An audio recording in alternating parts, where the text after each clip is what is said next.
Hello and welcome to the last day of an extraordinary week here at King's Langley School in Hertfordshire, where we've been conducting a range of scientific experiments measuring stress levels across the school. We've been finding out if teachers are born stressed, achieve stress, or have stress thrust upon them courtesy of Year 9. Now, in a survey of over 100 UK jobs, teaching ranks 4th highest in terms of perceived stress. So we decided to find out why teaching is so stressful and what you can do about it. Alom, you were part of the mighty brain that devised this whole week. Were there moments when you wished you hadn't? I think I managed to annoy one or two of the teachers with my relentless spit collecting. But apart from that, it's been a fantastic week and I think we've got some really interesting results. Great, well, I look forward to hearing more about them. Gary Lewis, head teacher of the school here. You've been here for about 4.5 years. That's right, yes. Now, what made you decide to let a film crew into your school? Was it a bit of a gamble? I don't think it was a gamble, really. We're a school that's curious. We're naturally curious about things that are going on around us. I think it's been a great experience. On occasions, it's been stressful, but nevertheless, I think we've all learnt enormously from it. Now, King's Langley Secondary School was designated as underachieving 4.5 years ago by Ofsted. But it's now, and get this, the 2nd most improved school in England. Gary took over the school just 2 months before that negative Ofsted report. Let's find out a little bit more about him and the school. I have been here since Easter 2002, so it's just over 4.5 years. It's a mixed comprehensive school, 11 to 18, just over 1,000 students. The school had many difficulties over several years. We relaunched the school. For a school that had previously been in an Ofsted category of underachieving, the last Ofsted inspection for us was utterly crucial. And the level of stress as it rose during that week was frankly enormous. The whole school was involved, but we followed 8 teachers closely through the week.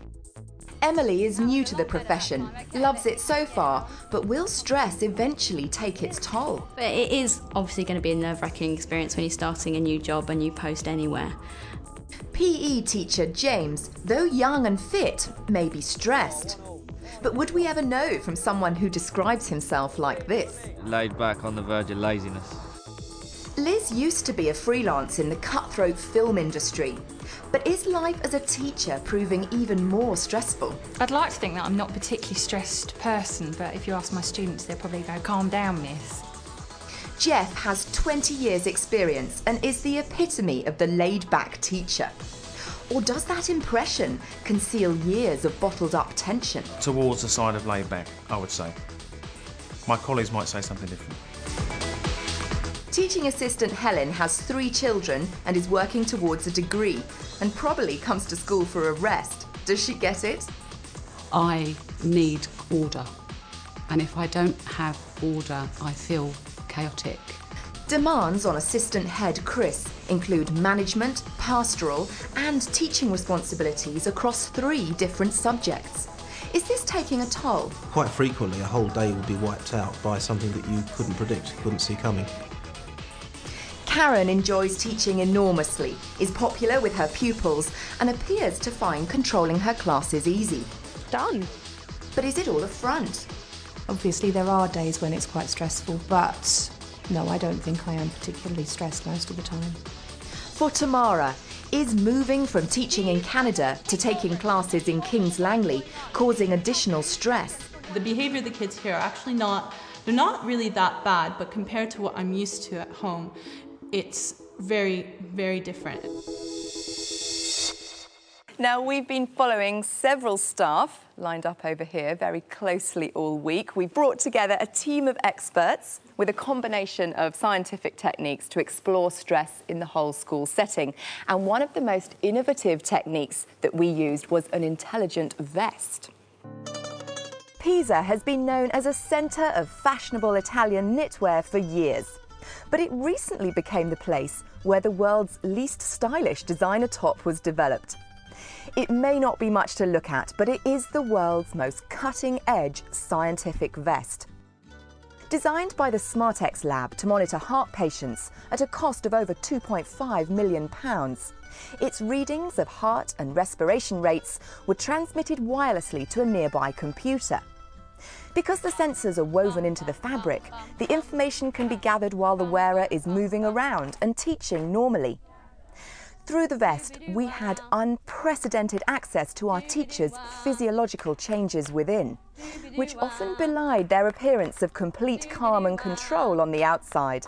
The heart rate now it's about 145, which is astonishingly high because that's the sort of levels you would see during exercise, to be honest, quite vigorous exercise. Gosh. So maybe not as relaxed as we thought then this afternoon. 7 out of our 8 teachers showed significant variation in their heart and respiration rates. One, who appeared to be totally calm, had consistent signs of dangerously raised heart rate. Now, Mark, we're getting readouts from Jeff's vest there, and his heart rate is showing just over 100. Would you expect to see that? It's fairly similar to the heart rate that we saw this morning when he was doing his PE class. But there was another teacher whose physiological readings totally matched his laid-back exterior, whatever the setback or provocation. Here he is in the changing rooms, which is not exactly the big open wide spaces of the hall he was expecting to be working in. But good on him, he's making the most of this situation. Have you noticed any changes, Chris? Physiologically, he's very stable, heart rate's that impressively low rate, very envious. So what we've learnt is that teachers are like books. You can't tell much from their covers, and what we actually need is an intelligent vest to decode what's really going on. Now, one of the first teachers to be monitored in the classroom back on Monday morning was Karen Bird. Karen, what did it feel like to be monitored for heart rate, respiration while you were embarking on your class? What did your pupils make of it? They were quite interested in what was going on, and they were really interested in the laptop with all the data on the screen. That's right, because not only cameras, you had Gianni from the film there in the classroom working on the computer. That's right, we did. Yeah, so they were sort of peering over the desks all the time, trying to see what was going on. For me, myself, it was quite restrictive. I had to keep patting it down all the time because it sort of folded a bit. So you couldn't really forget it? No, most definitely not. It was not an experience that you could forget very easily, no. OK, well, let's just take a very quick look at teacher Karen in her English class on Monday when all that data was being collected. Well, hey. Come on, get some more down. 2 lines isn't enough. What is the significance of the data that we're getting from the vest? What is it actually telling us about Karen? Firstly, we've got heart rate. It's a very powerful stress indicator. It's the first thing that really reacts. We've also got respiration rate. When we get stressed, we need more oxygen to supply the muscles. And so that's a very powerful stress indicator. Right, James? Done. Just within the course of the lesson, we have seen changes in Karen's readouts. And what's fantastic about having the readings as well as the video is that on the video she always seems calm and in control, right? But what's very clear is with certain students, her biometric readings are changing. So clearly her feelings are changing, but she's very good at maintaining an exterior of calm and coolness. Not much there, has to be said. How much are we meant to do? About 2 pages. 2 pages. Mm-hmm. Well, let's think more generally for a moment. Patrick Nash, over here. Patrick, you're Chief Executive of the Teacher Support Network. For teachers in general, is it valuable for them to know where their stress comes from? It's incredibly valuable.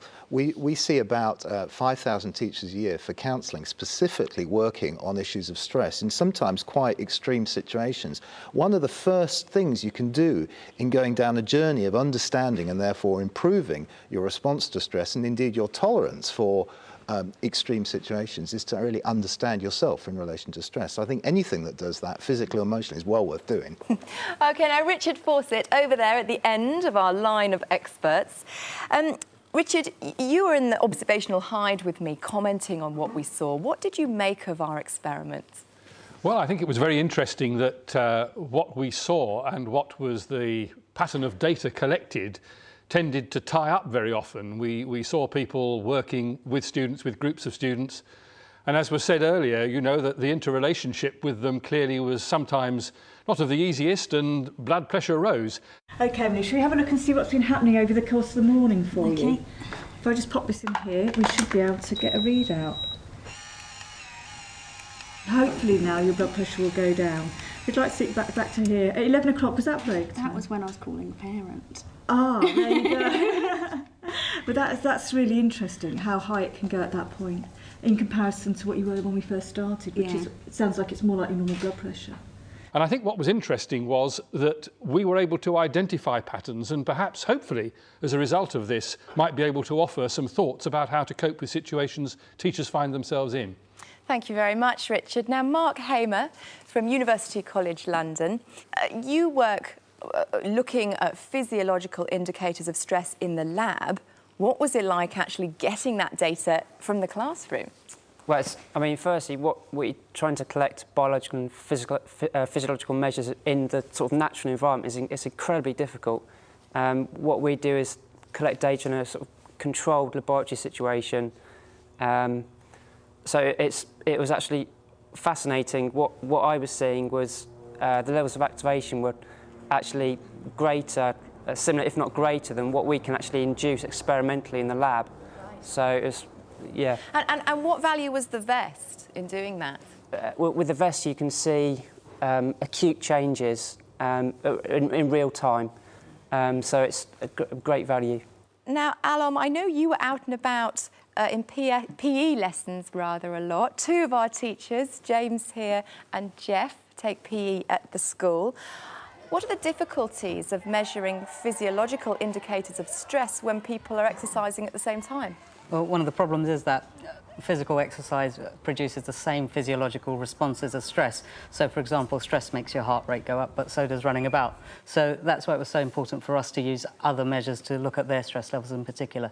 The entire staff of the school took part in 2 questionnaires, one before the Christmas break and one after. And these were to find out stress levels across the entire school. And the idea was to see whether well-being would improve as a result of Chris Gibbons here, providing some well-being tips that could be tried out in the Christmas break. But let's take a look at the gestation of this unusually detailed questionnaire. Well, one of the key aspects of this study here is that we're testing our teachers on 2 occasions. The first time is at the end of a busy term when many of them are going to be understandably very stressed because of that busy time. And we're going to test them again after the Christmas break. And we're looking at the well-being of the teachers on the 2 occasions. Although the questionnaires were delivered electronically to the teachers, teaching assistants and support staff, Chris also spoke to them directly. He hoped to persuade them to make some lifestyle changes to boost their ability to cope. We're asking you to think about a number of coping tips or coping strategies between now and when we next see you in early January. Now, the first thing I'd like to think about doing 2 or 3 times a week for at least 10 minutes a time is to find time for you to relax. Helping Chris with this unique study by compiling the questionnaire was Pat Elliott, who explains the importance of Chris's coping strategies. We're going to talk about relaxing, time to relax, me time. We're looking at expressive writing, which helps you're actualising something and not let anybody see it. What you do with it is your own concern. We're going to look at perhaps talking about some physical exercise they should be doing. And then we're going to look at laughter. I think laughter is the best medicine. Now, expressive writing is probably the most powerful psychological intervention we know in terms of helping people's well-being. And what I'm asking you is to do this, but to do it privately, and that's by writing for about 15 minutes on some experience you've had, a positive experience where you felt you achieved or you made a difference. What will be interesting is to see if these coping strategies have an effect on their levels of stress when they're tested a second time. Did I not come along that row?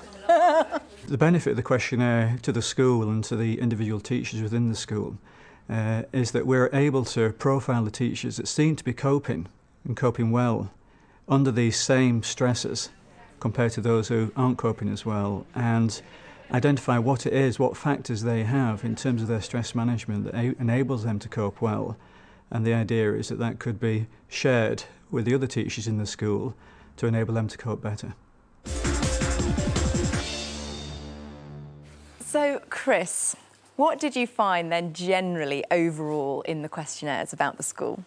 Well, we found that 90% of the staff did feel that there were considerable work demands that they were under, and that especially important amongst that was time pressures. Gary, you listening?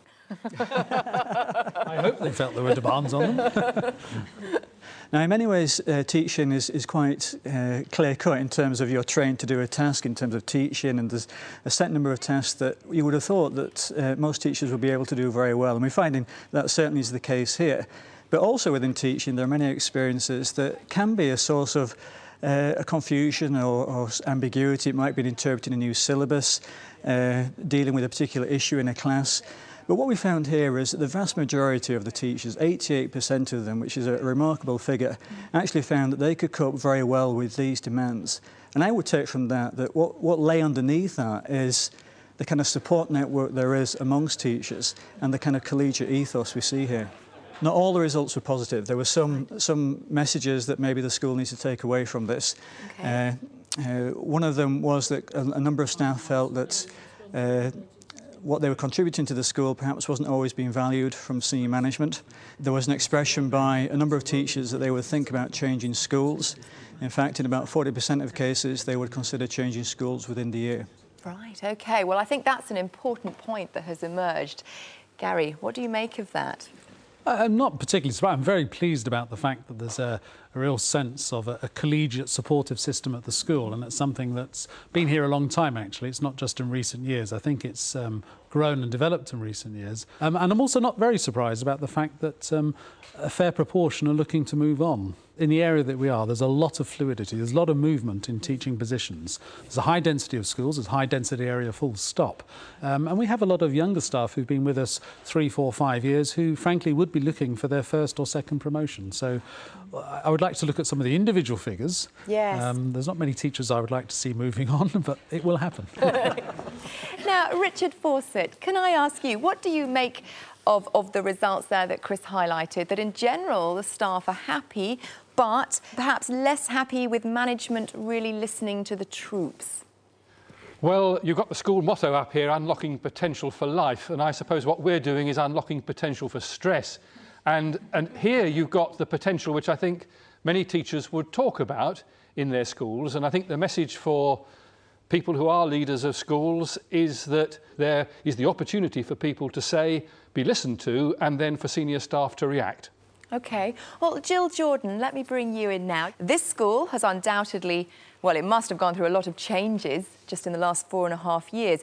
Do you think that could have had an impact on how the staff feel, perhaps a little bit undervalued in places? I think there's a combination of things. First of all, what was fascinating was watching the physiological evidence, which indicated that actually heart rate and blood pressure were quite high, which, you know, on the outside we're in control and looking, you know, very, very much the professional teacher, and on the inside we're not.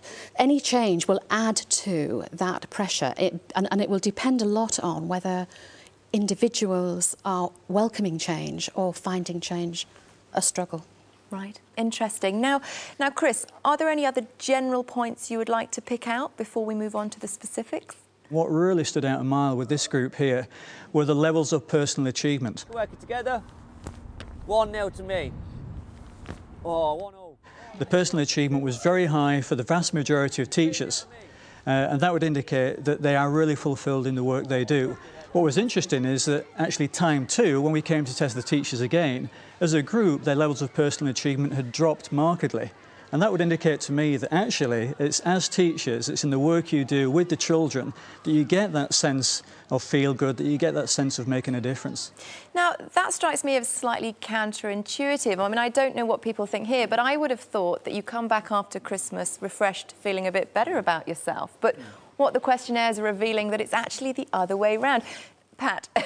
We get double the calls to our teacher support line service in January than we do in December. Actually, December, although I think is a very busy time in school, there's the kind of build up to Christmas. There's quite a lot of positive energy around that.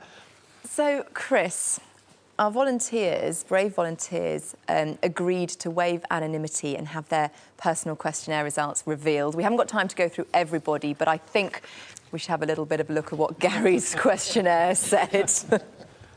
Right, well, Gary's coping was pretty stable across the 2 time periods that were involved, and he'll be relieved to hear that the good coping, the positive coping, far outweigh the negative coping. On the good coping side, he was very good at tapping into support systems, at planning, active, carrying through those plans, a kind of just do it type of philosophy.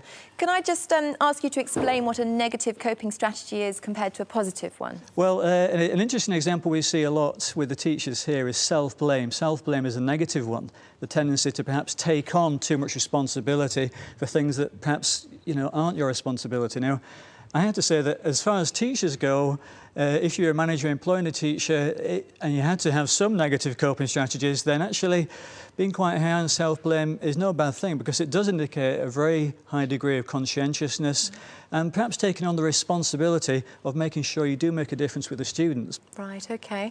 Anything else in Gary's profile that stood out? He was also quite high on self-blame. Right. Loading the responsibility onto yourself, Gary. Well, have you got anything to say to that? I mean, are you surprised by what you heard generally for the whole school again, but perhaps for yourself as well? I think the results coming after Christmas is a very interesting holiday. I actually believe that Christmas is actually probably about the most stressful holiday of the year, and to call it a holiday is a bit of a misnomer. Right.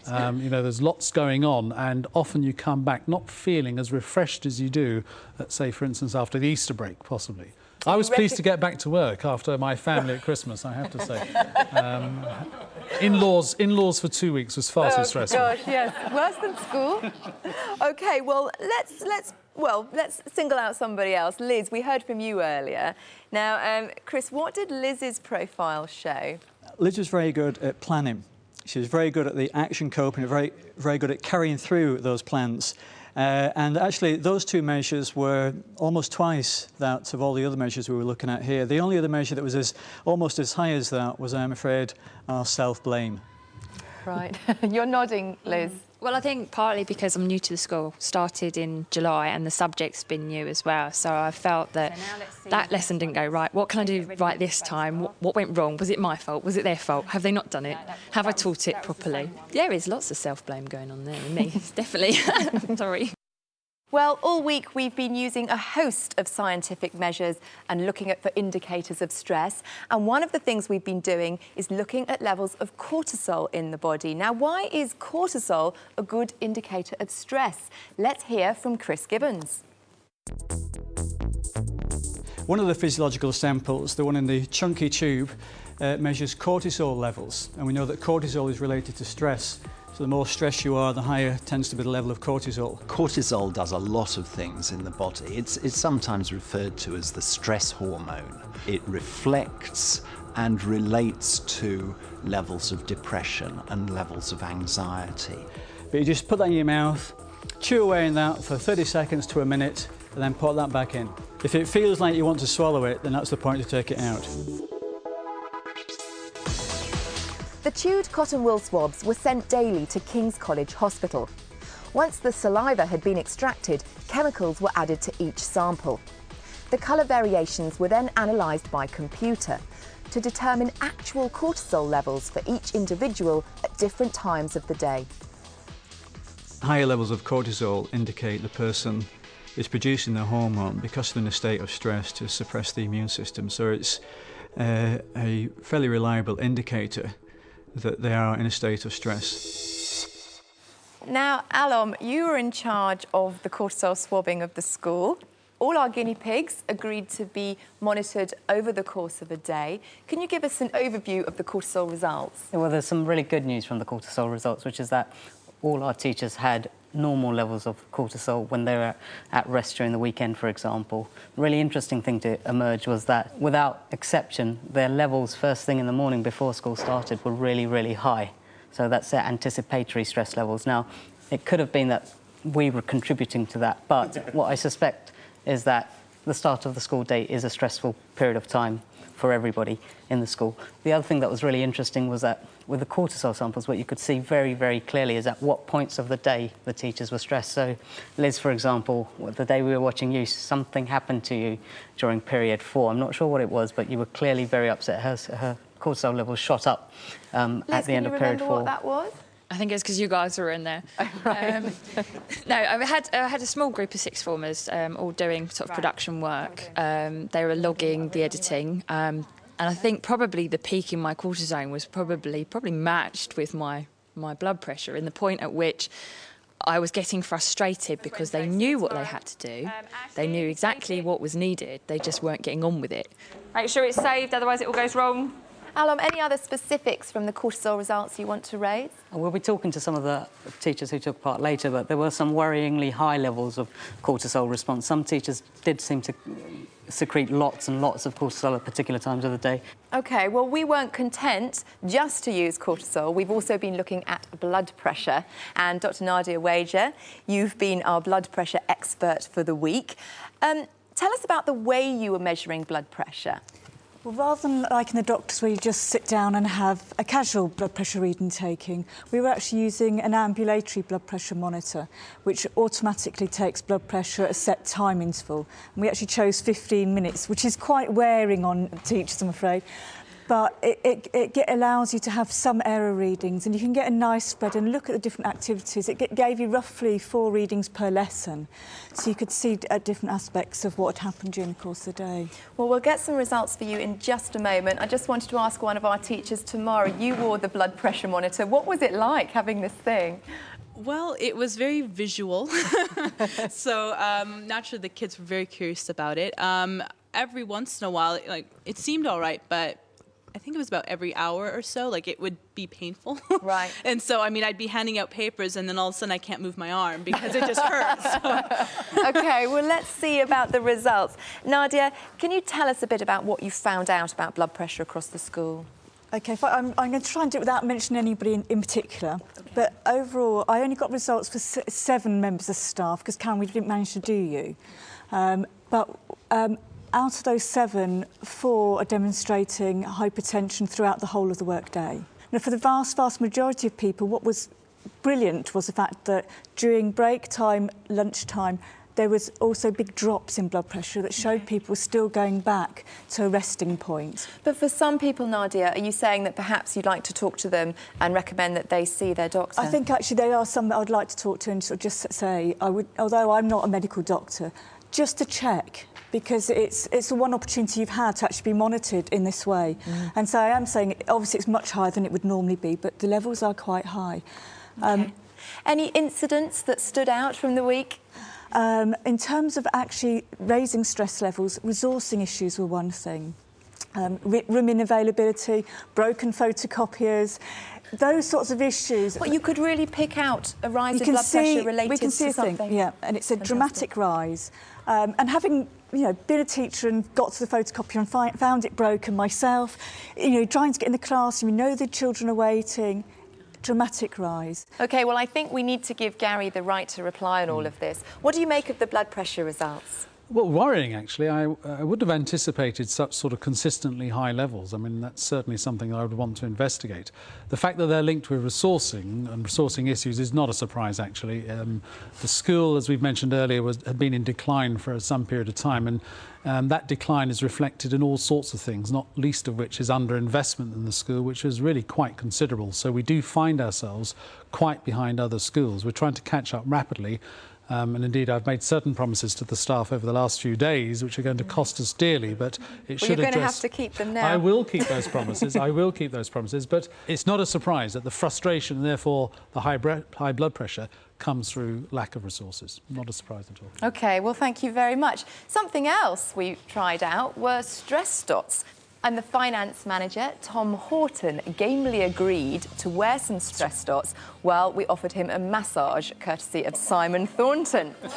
We wanted to see whether the massage would reduce his stress. Let's take a look. Yes, well, the biodots are just small thermometers. When you're stressed, the blood vessels in the skin constrict and the skin gets cool. And the biodot will register a colour of sort of black. When you relax, the blood vessels in the skin open up. The skin gets much warmer, and the biodot will show colours in the green or blue. So let's go back to Alom and see any change in those stress spots, Alom?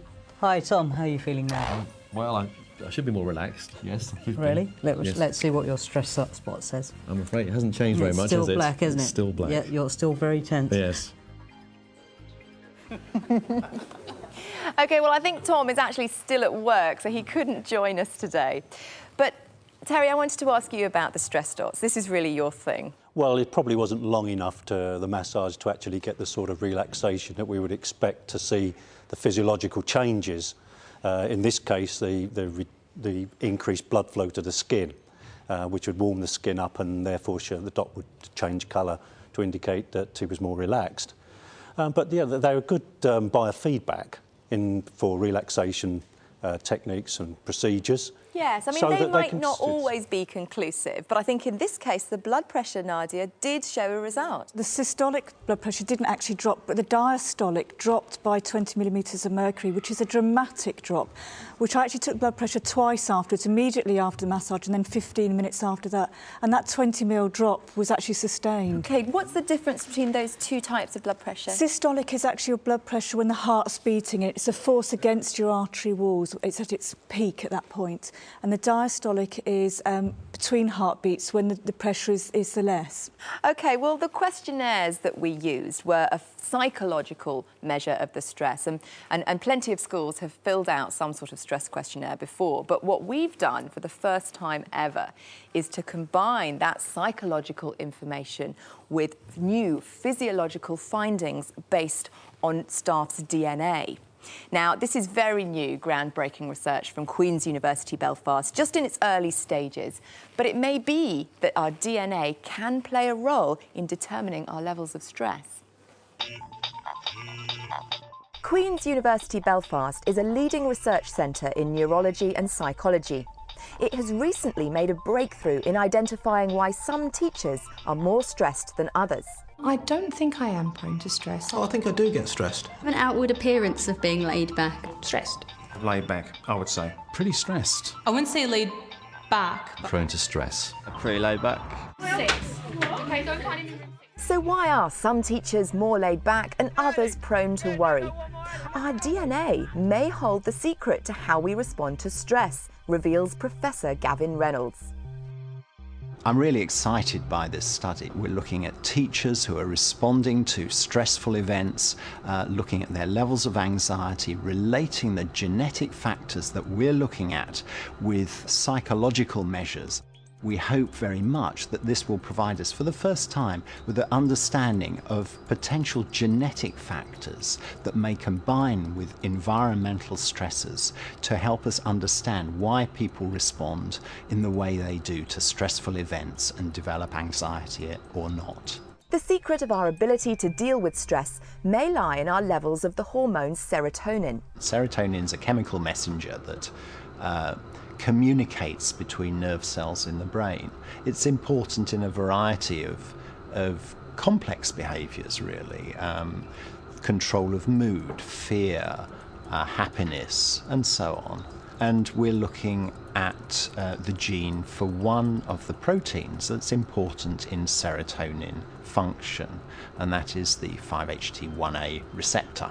That gene for the receptor may be in two forms. One form makes people more liable to depression, and we think that maybe that's important in determining levels of anxiety, determining response to stress, and so on. The first thing I should say is doing the questionnaire and doing the swabs is entirely voluntary. You can opt not to do them. The first one, this is the measure of one's disposition to be anxious, and it just swivels out as a cotton bud at the end. And the idea with this cotton bud is just to put it on the inside cheek and spin it around 360, then back again, 10 times on one cheek, 10 times on the other. Back in Belfast, Professor Gavin Reynolds analysed the samples. Well, having taken the swabs containing the cells, we isolate the DNA from the cells and take it through the PCR reaction to make multiple copies of the gene for the 5-HT1A receptor. This is then separated on a gel, and then we can identify the differences within that gene sequence. OK, well, Chris, this is in the very early stages, but can you tell us in general what you found out about our willing volunteers here? Yeah, we found out that there was a good distribution of these DNA samples, and actually, whilst we got a very good uptake from almost all the teachers on the DNA measures, in a world of research it would still represent quite a small sample, so we have to add a cautionary note about what interpretation we make on this. But within that sample we had about a dozen teachers who had the so-called protective genotype that should protect them against anxiety. Right, so that's the laid-back type? Yes. OK. Yeah. And our supposition was that they would be the ones who on coping measures would be coping better because of this tendency, if you like, down to the genes. What was interesting, actually, and very counterintuitive at one level, was that we found that those who had this disposition to cope well with stress actually were much more stressed, significantly more stressed on measures of emotional exhaustion, general health. They used bad coping strategies significantly more than those of the other tendencies. And my take on this is actually those people who maybe are more anxious by nature, they might actually go the extra mile to respond because of that anxiety. It actually prompts them and drives them to cope better. Those who have a tendency actually to cope quite well, or they have a disposition to, they may actually lull themselves into thinking they don't need to prepare as much for a class compared to their more anxious neighbour. Well, somebody I know who was revealed to have this more laid-back genotype is Jeff Shepherd over here, PE, Geography and Business Studies. Jeff, knowing now your result, that you've got the more laid-back DNA type, but as Chris suggesting there, perhaps they're not really putting into place coping strategies, can you identify with that? It's a tough one. I mean, it is a tough one. The first thing I'm going to do is phone my identical twin when I get home this evening. Oh, right. Yeah, and tell him about the DNA. I don't feel particularly stressed in the classroom. I mean, obviously the results show that perhaps that I am. AD, shh, one more point. Shh. Jeff's having to work quite hard, it seems, even though there's kind of a surface sort of impression of calm. Yes, he's pacing about quite a lot and he's up and down between the tables. I think on the outside he looks very relaxed, as he did before, but all of the signs indicate that there is actually quite a high level of stress underneath. In Jeff's case, he was... he used some good coping strategies, his bad coping strategies in terms of things like denying issues that may be a source of stress for him. He admitted that that was perhaps used more than it should. What we found in the teachers that seemed to cope very well, irrespective of their genotype, is they were quite good at just getting it off their chest, drawing a line underneath it and letting go of it in some way. And with Jeff, there was a very low measure on this ability just to be able to express the issues that may be a source of angst, may not be in work, may not be in the class as an experienced teacher, it probably isn't in the class, but there may be other issues that just aren't being vented in some way that it would be useful to do that. Jeff, do you want to say anything back to that? I mean, how do you de-stress? Play golf. Right. And for a few holes I do distress, then I get to a third hole and the drive goes over the farmer's field. I watch football. I watch Burnley. That's probably a major cause of stress in my life, actually, when it comes to that. I just go out with friends. I watch TV. I don't feel particularly stressed in the classroom, that's for certain. Okay. As I say, I think the main stress in teaching is medium and long-term targets. Well, stress can often be exacerbated by the buildings we inhabit, and King's Langley School here is a real jumble of buildings, mainly dating from the 60s and 70s. And we asked architect Gillian Horn to walk round the school and tell us what she thought.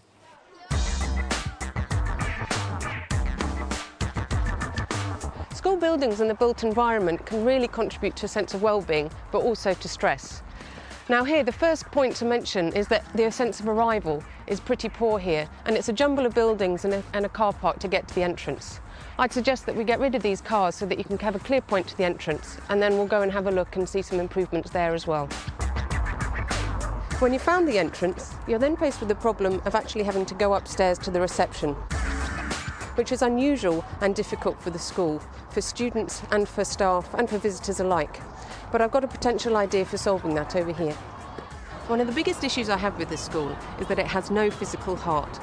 and a heart can really add to a sense of well-being and identity for the school. Now this space here, which is the external courtyard, is the closest thing that the school currently has for a heart, and they have actually made efforts to make it a softened space and a nice place to be, and it's the main gathering space at break times. There's the planted external planters here and the new paving, but my ideas for the future with some funding would be potentially to cover over the space so it does become an internal courtyard, and then to move the entrance that we've already looked at as being a problem and putting it into where the staff room currently is, so it leads directly into this central space. And that would actually give the school a different sense of organisation and a whole different feel. One of the great assets of 60s schools is actually the amount of glazing that they have.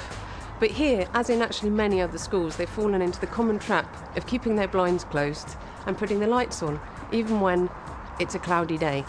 So one easy way of increasing well-being would be to open those blinds and to turn the lights off when you can. Whilst the first courtyard was really nice with the planting, this one here leaves quite a lot to be desired. Here we've got the problem of lots of student bags and trainers being left outside.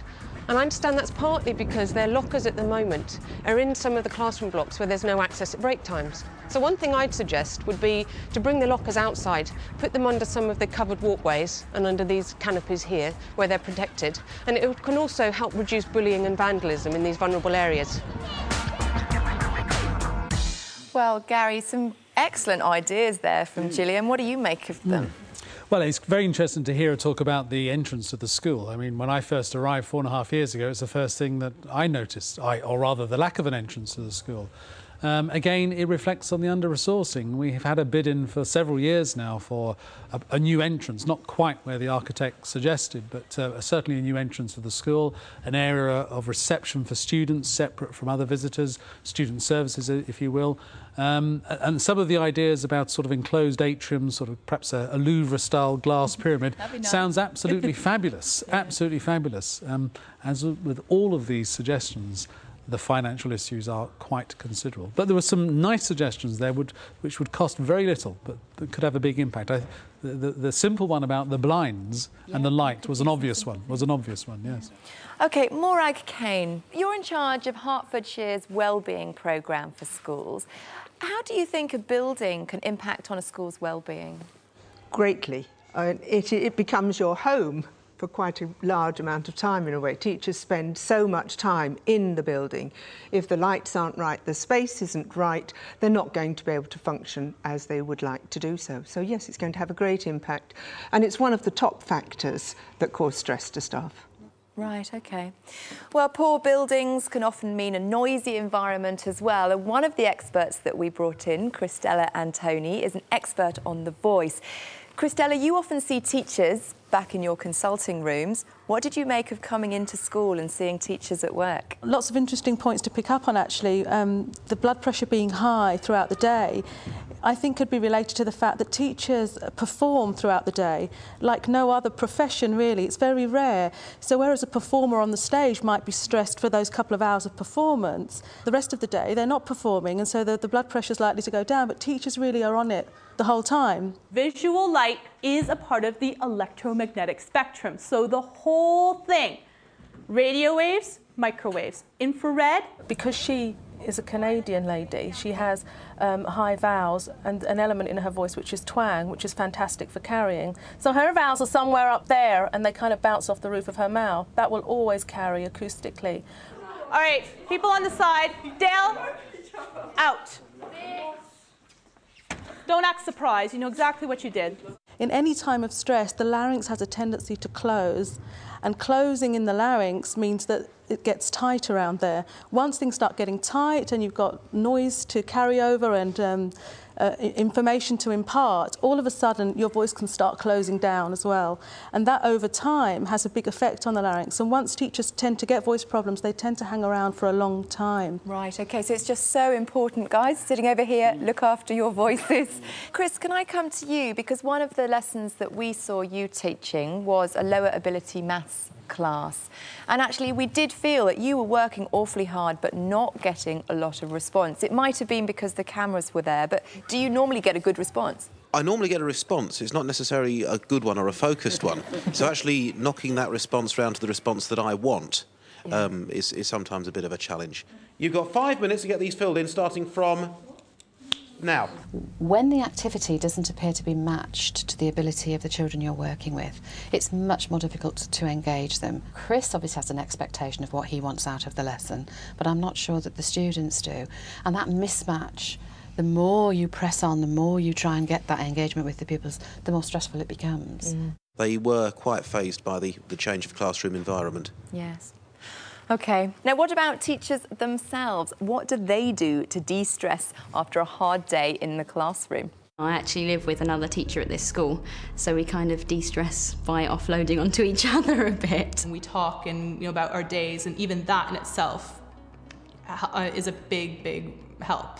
De-stressing, I like it when I can say, that's it, enough is enough for today. Quite a few NQTs, younger members of staff, and we go and socialise, relax, unwind at the end of the week or Monday or during the school week.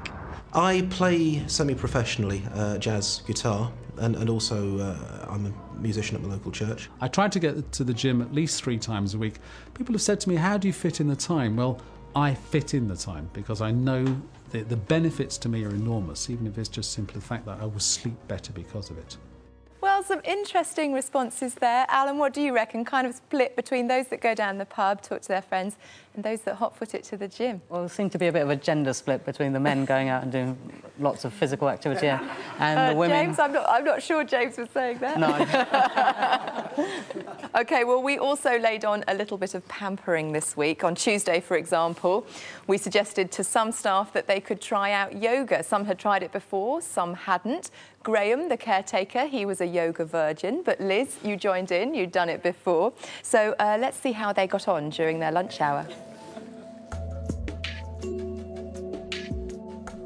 Otherwise, if you can imagine, if we lift the hips off, we're not actually getting that stretch. So if we... Sue, you've done yoga and meditation, I believe. How do you think the class is going? Well, it's very difficult to take a bunch of beginners. She's doing a very good job starting from just simple relaxation, but now getting them to do a bit of stretching, and I'm sure they're all feeling bits of their body that they didn't know were there. These instructions probably look quite simple if you've never done it. You know, put your hand here, put your leg there, breathe this, feel the flesh on your sitting bone. But actually, when you try and do all those things at once, it is taking up a lot of your mind, and so you haven't got time to be thinking about everything else. From that point of view, it's very good. Well, we should take well-being, I think, quite seriously. Morag, I want to ask you, I mean, what can a school do to enhance well-being, apart from perhaps having yoga at lunchtime? I think they need to come to terms with what is causing their stress and pressure. And then the main thing is to work together as a whole staff or in groups of staff to try and make a difference. You're going to know as a staff the best ways of dealing with your own problems. I can't tell you, and I suspect not many other experts can tell you exactly how to cure your problems. You've got the answers inside you. So I think the staff need to talk to find out how best they can do that for themselves. Now, Gary, you have actually gone some way to help improve life at the school. I know you've got a woman coming in to do teas and coffees in the mornings. Yes. Why did you decide to do that? Well, it's following on for the Wellbeing programme. Quite often, of course, it's simple things that can change the quality of people's lives, little things. And if you have a very busy full day, as teachers do, being able to dash into the staff room at morning break and have your coffee there ready for you just means you've got those few minutes to relax, which the blood pressure samples were suggesting was very, very important. That was a simple thing. We have a sort of discussion session that we run sort of once a month on a Friday afternoon, a couple of glasses of wine and some nibbles, and we have a frank, open discussion, and things have arrived from that, such as the toilets in the staff room were awful, and we had to put aside the money to get them sorted. Right, OK. What would be your next stress buster if you could do one more thing? Well, without a shadow of a doubt, it's the resources in the school, our absolute paramount objective for us.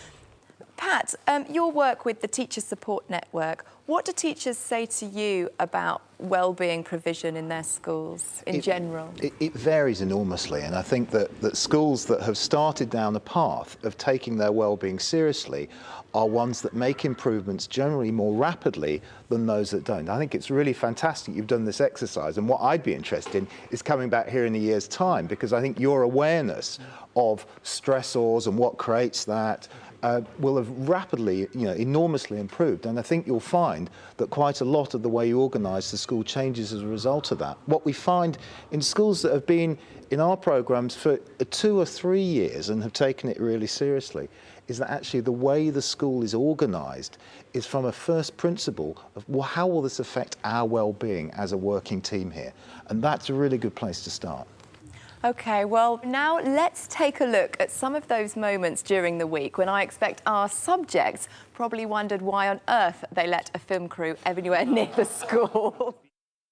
It just felt to me that it wasn't indicative of a normal day.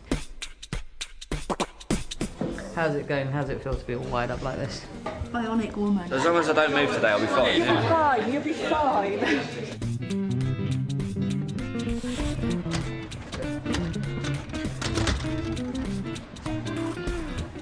Strawberry.